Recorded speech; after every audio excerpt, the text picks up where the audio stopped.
What I use to do my panel lines and my rivets and stuff like that is Pro Modeler's Wash. It's a clay-based, non-toxic wash, and you can just brush it on. What's really cool is if you got kids around that want to help before you put the antennas and stuff on your airplanes. Yeah, what I usually do is pour a little bit into the jar. Make a mess. And do that. But like I said, what's neat is put some in there, you dip your brush in it, and then you just smear it. It takes about 20 minutes for it to dry, and once it's dry, it'll look like that. I put that on there 2 weeks ago. That's been sitting there for 2 weeks. They have black, they got dark dirt, they got light dirt. I mainly do the dark dirt, and it's very seldom the light dirt. After it's dry, all you got to do is get you some water and dip it on a paper towel or a Q-tip or whatever you want to use, and you get it damp. Not wet, but damp. And I always use my jeans to soak up the rest. Like I say, this has been on there, well, roughly 2 weeks. And if you get bored with it, all you gotta do is put it up, and then you can come back and wipe off what's been on there. The more that you rub it, the more that will come off.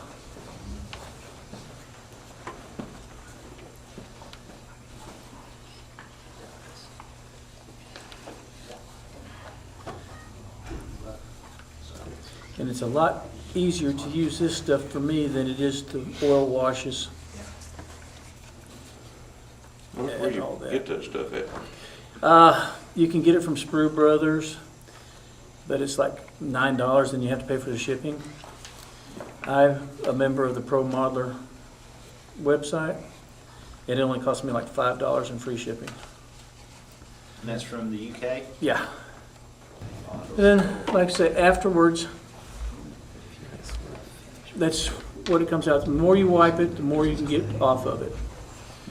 And if you get into any of the intakes or anything like that, all you gotta do is get you a Q-tip, and it will fit on the inside, and you clean out the exhaust and stuff like that. Does it matter the direction that you wipe it? You want to go with the flow of the wind, but no, I don't. After it's all over and done with, because until you put the weathering on it, it's not going to show up. And it has to go on a gloss surface, so clear coat it. And then after it's dried, you can just go back in and put a flat coat over it. Usually what I do is I always put my decals on before I put it on, and that way it'll go over the decals also. Do you have any problems with it getting around the decal film? No, no, I don't. Not yet, anyway. Okay. Is that after you future it, or? Well, I do it both ways. Sometimes I'll future it, sometimes I won't. Depends on how big of a hurry I'm in. Well, I mean, particularly around the But decal. no, like I said, I haven't had it with either way yet. Okay.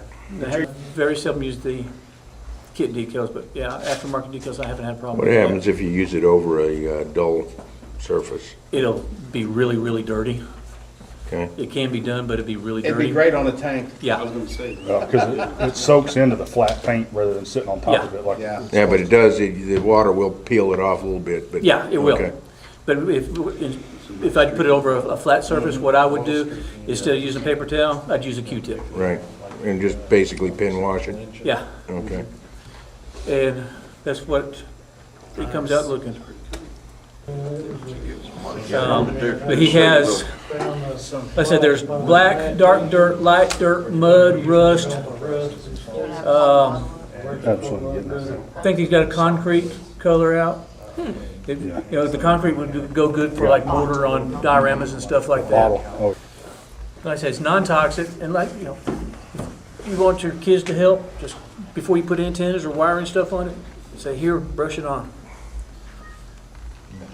And they're not always going, let me help, because after a while they get tired of doing that. Have you tried spraying it yet? No. It can be airbrushed, but I don't do it. I just, to me, I make sure I get it all in there. And I use less of it by brushing it than if I were to airbrush it. It can be airbrushed.